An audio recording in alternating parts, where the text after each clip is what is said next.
Muerto Fernando VII el 29 de septiembre de 1833, el 4 de octubre, María Cristina emitía un manifiesto en el que anunciaba su voluntad de mantener las leyes fundamentales de la monarquía respetando los usos y costumbres.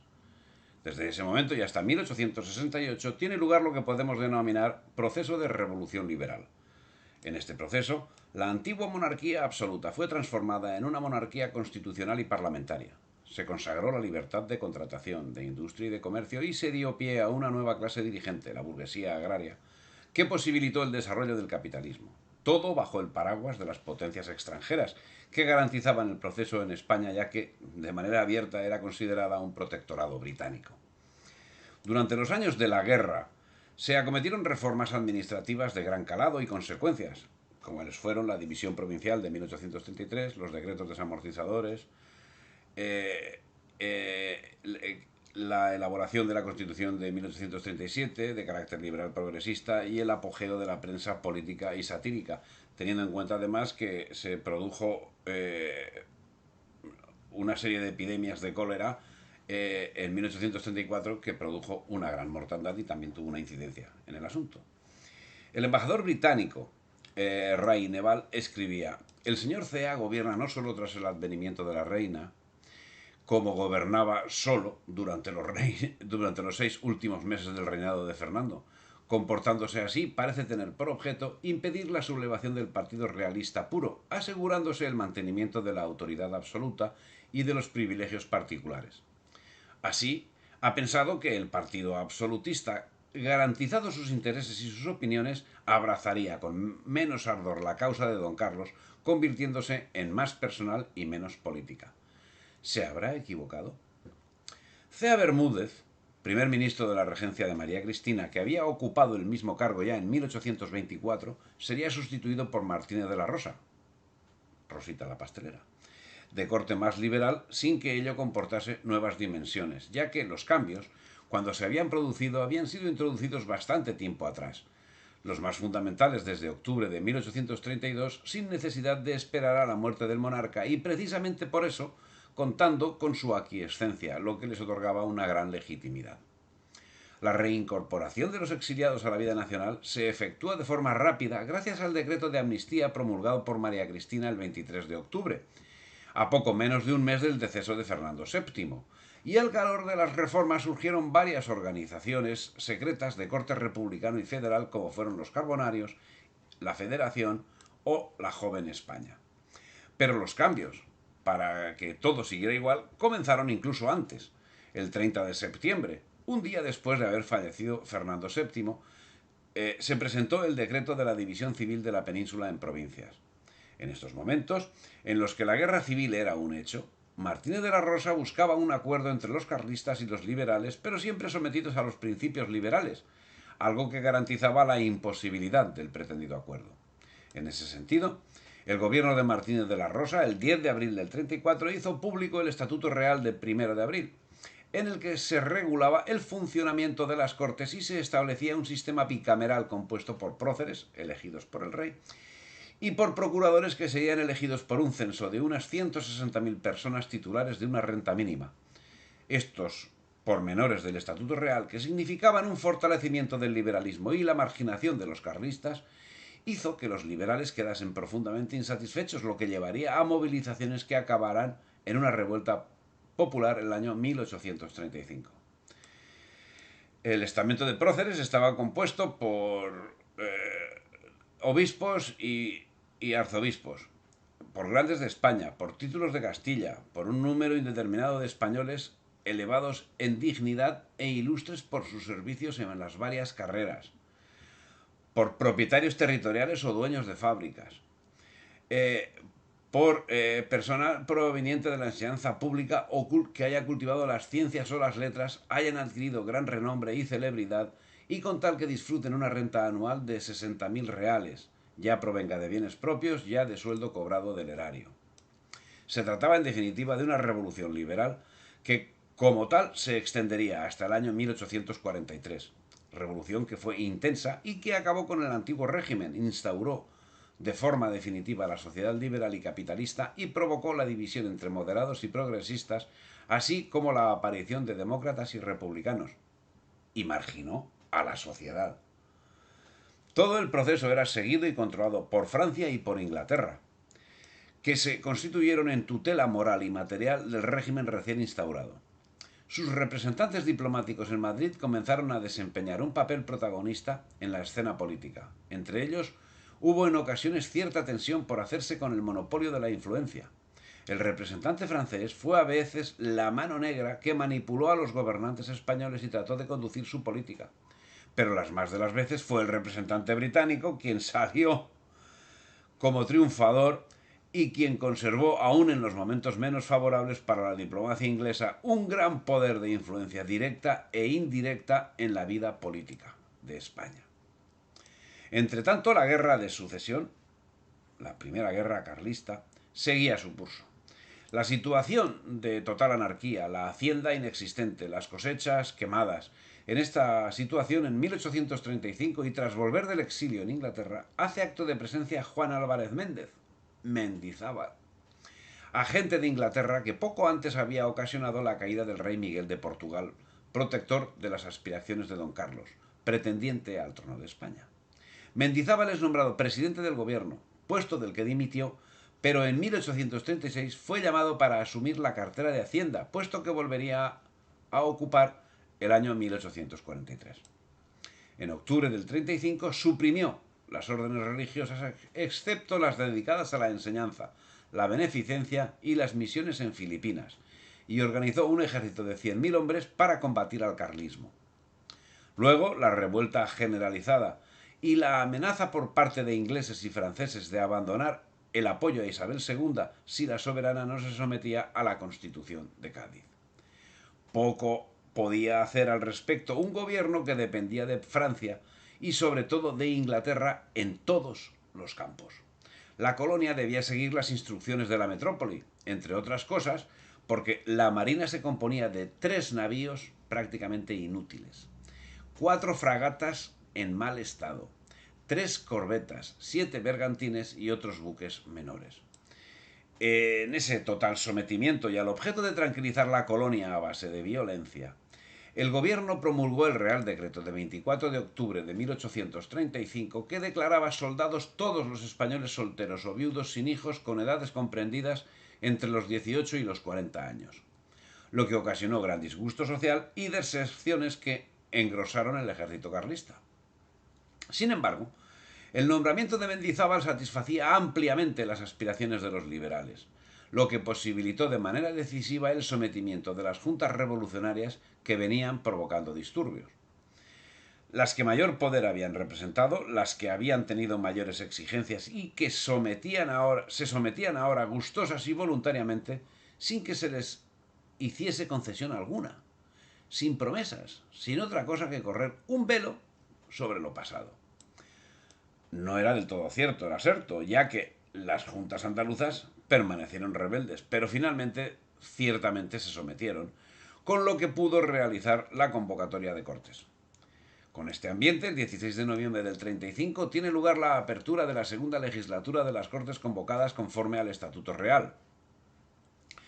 Se indicó enseguida la necesidad de que se autorizase al gobierno con un voto de confianza, o lo que era lo mismo, que se le revistiese a Mendizábal con el carácter puro y duro de dictador.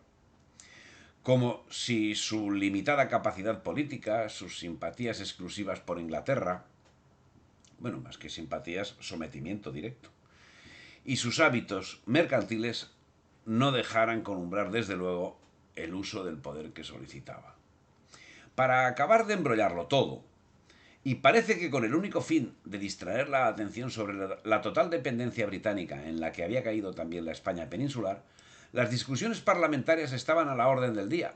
La falta de confianza hacía que el gobierno se embarcase en proyectos megalómanos que no llegaba a iniciar, mientras la falta de numerario hacía que se hipotecase más y más con Inglaterra, al tiempo que vendía los excedentes de cupo en el ejército, posibilitando que solo fuesen soldados los miembros de las familias más desfavorecidas, mientras los prestamistas Campbell, Lubbock, Bernales hacían su particular agosto. Ante el ambiente de descontento, el 27 de enero de 1836, Mendizábal promulgaba el decreto de disolución de las Cortes y fijaba para el 27 de febrero las nuevas elecciones. Los moderados ganarían las sucesivas elecciones a Cortes, pero fueron perdiendo las municipales porque la vieja ley de municipios permitía el voto de todos los vecinos y daba ventaja a los progresistas. Las contradicciones y tensiones resultantes y la radicalización del conflicto entre moderados y progresistas condujeron a la insurrección de la Milicia Nacional en Madrid, levantamiento que pronto se extendió a todo el país. El detonante fue la aprobación por las Cortes de una nueva ley de ayuntamientos que permitía la elección de alcaldes por la corona. Mendizábal seguía actuando conforme a los intereses británicos, y bajo sus auspicios, el 12 de agosto del 36, se produjo el motín de los sargentos de la Granja, encabezados por los sargentos Alejandro Gómez e Higinio García, lo que obligó a María Cristina a parecer bajo coacciones que alcanzaron todos los límites de la vejación, incluida la violación, a restablecer la Constitución de 1812 y a la convocatoria de Cortes, que en 1837 acabarían aprobando una nueva Constitución. El urdidor en la sombra de la sargentada no fue otro que el propio Mendizábal.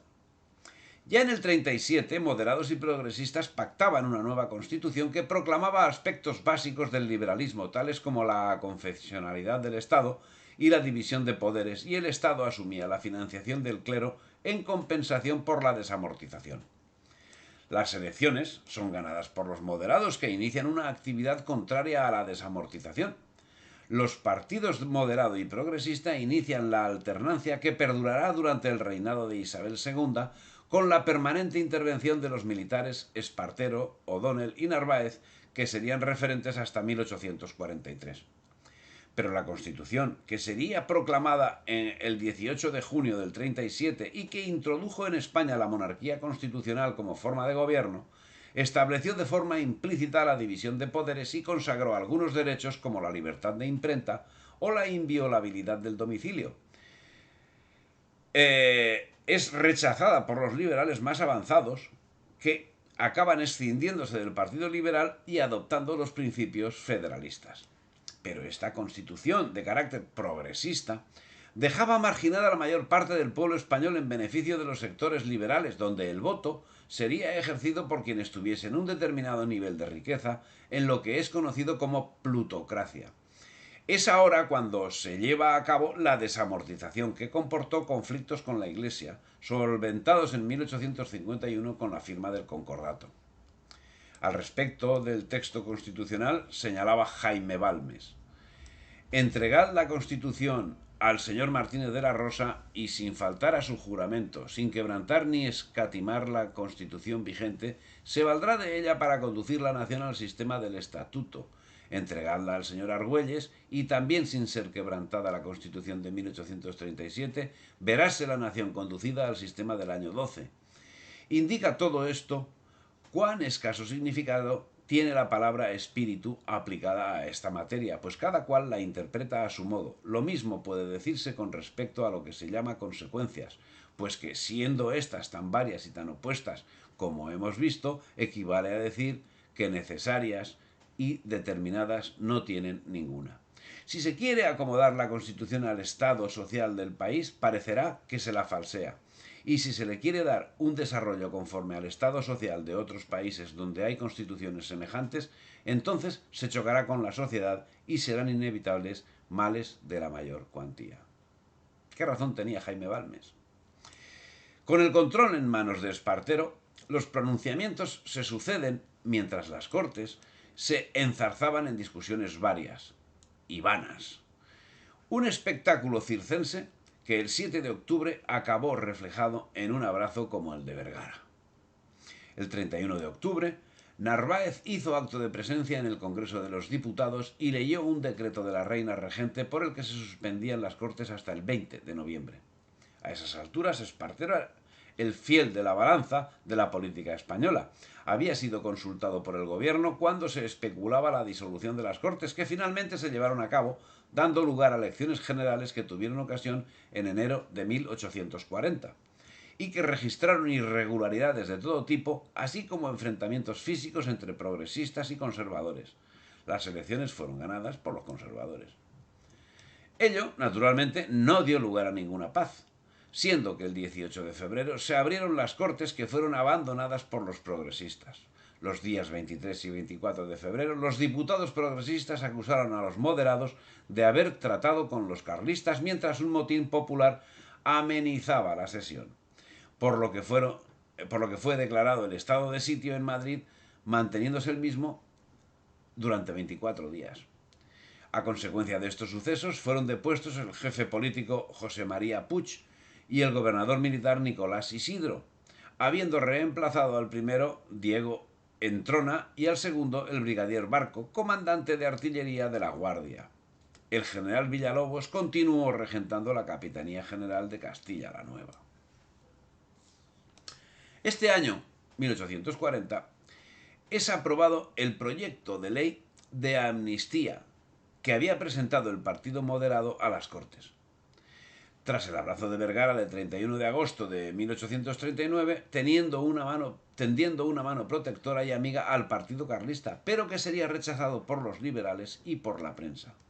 Finalizada la guerra con los carlistas, se dio luz verde a la nueva ley de ayuntamientos, pero algo más importante estaba sucediendo: el desprestigio de María Cristina, que daría lugar a que el 17 de octubre del 40, forzada por Espartero, se exiliase con su marido secreto, permaneciendo en el exilio hasta que su hija Isabel II fue declarada mayor de edad el año 1844.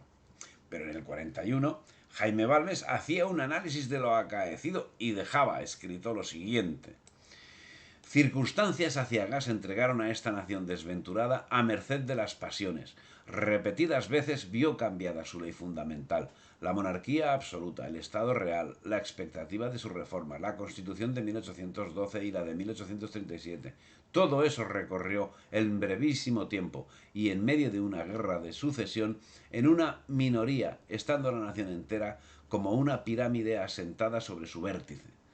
Resistióse siempre a las instigaciones de los perversos, y si bien hubo de presenciar que se cometían crímenes atroces, no se pudo recabar jamás de ella que los ayudase. Las instituciones vigentes son instituciones de representación, instituciones cuyo objeto es dar a la inteligencia y a la voluntad de la nación una influencia en los negocios públicos. Mientras dure el indiferentismo, no tomarán parte en las elecciones una gran parte de los españoles, o al menos lo harán con flojedad, con indiferencia, solo por condescender a los ruegos e instancias de algunos importunos. En tal caso estará una gran parte de los españoles sin ser representados ni en los ayuntamientos, ni en las diputaciones provinciales, ni en las Cortes. Es decir, que teniendo por ley un gobierno de mayorías, en la práctica lo tendremos de minorías. Y siendo gobernada la nación de un modo tan irregular, ¿qué podemos prometernos de bueno?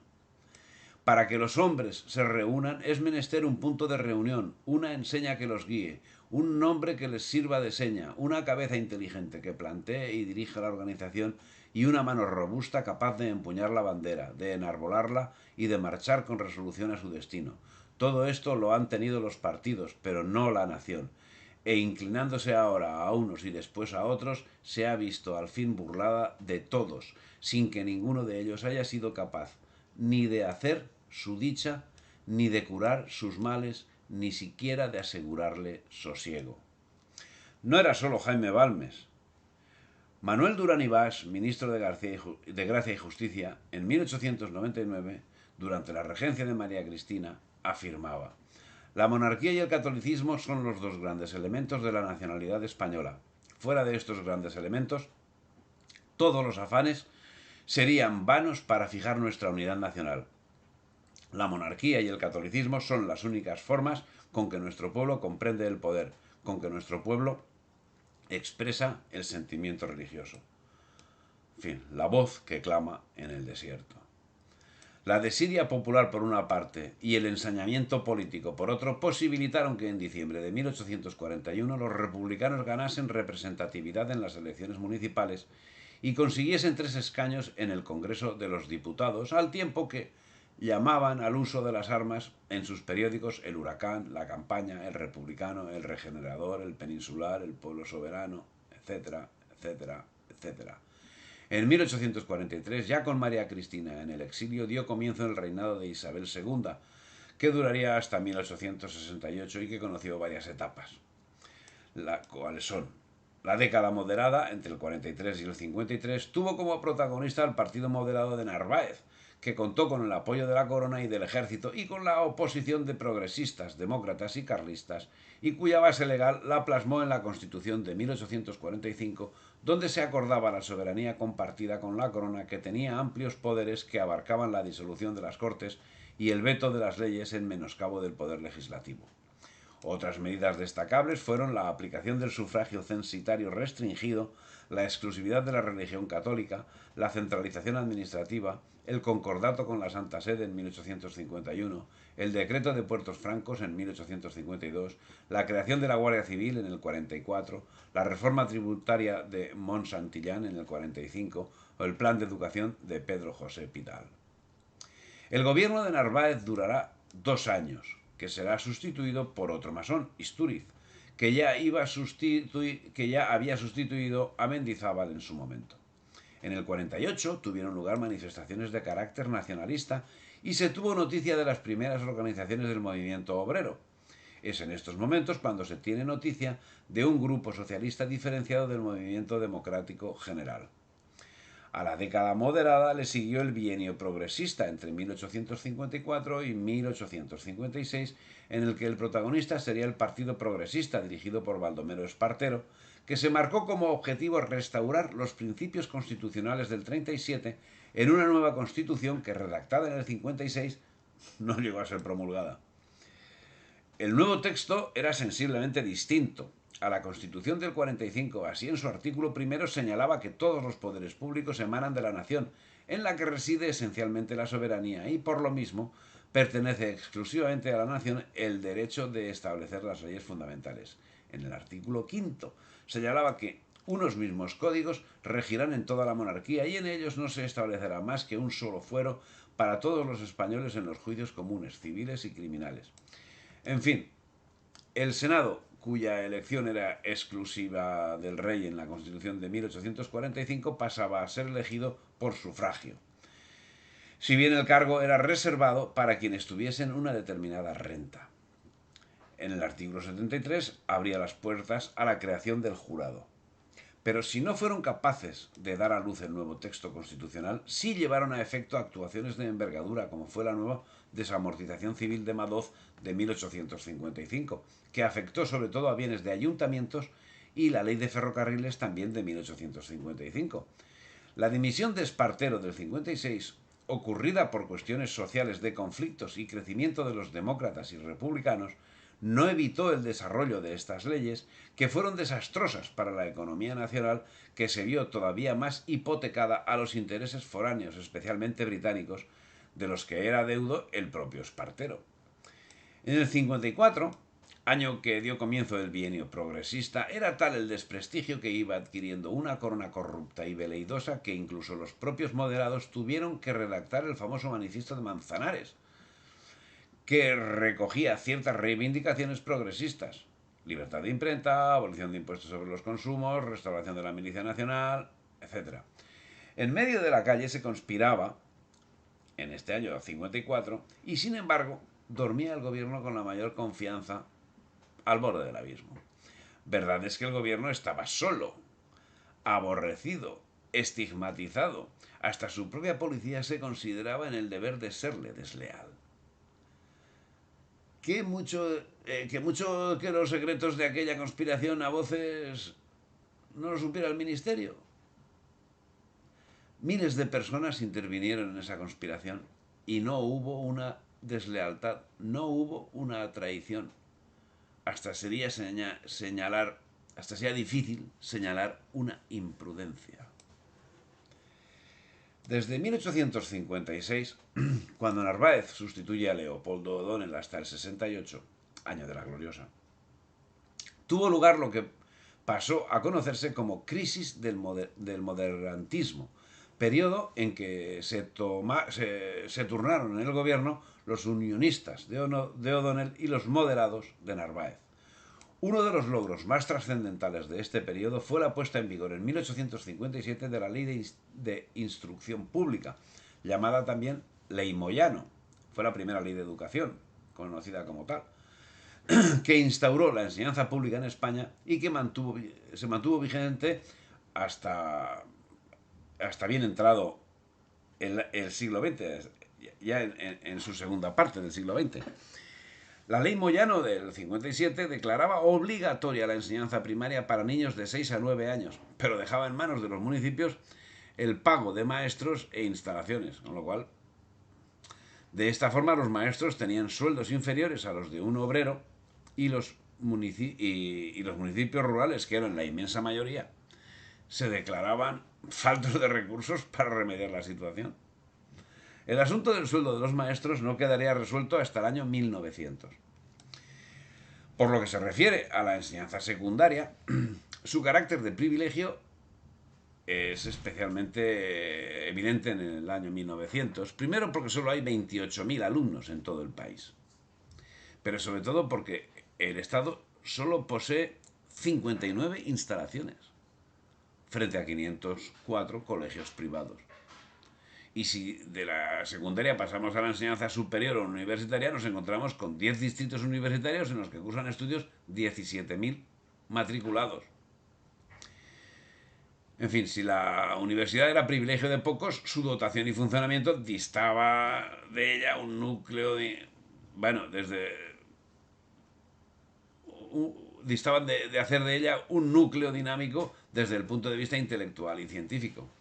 Y Unamuno, don Miguel, decía en 1898 al respecto: nuestros centros de enseñanza vegetan desarraigados, sin presa en el pueblo que exteriormente los rodea.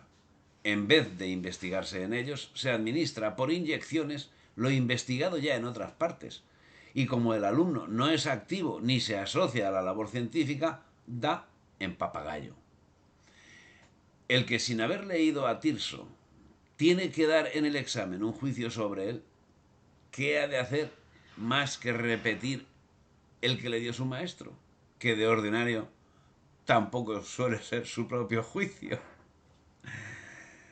Los gobiernos unionistas aportaron una aparente estabilidad política y una aparente prosperidad económica que en 1863 mostró su verdadera cara en una grave crisis económica que, unida a la fuerte oposición política, provocó la dimisión de O'Donnell y el acceso de los gobiernos moderados de Narváez, cuyo autoritarismo exacerbó el descontento progresista y la intervención de la corona en medio de una grave crisis económica que se veía agravada por la guerra con los Estados Unidos.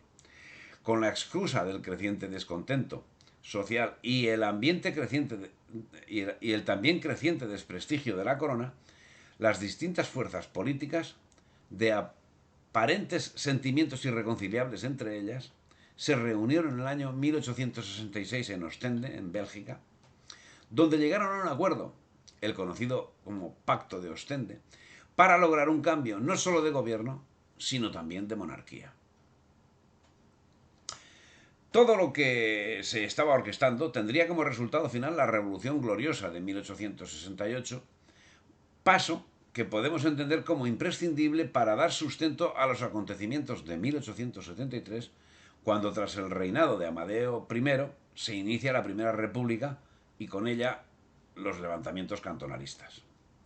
Si te ha gustado el vídeo, dale me gusta, difunde y suscríbete al canal.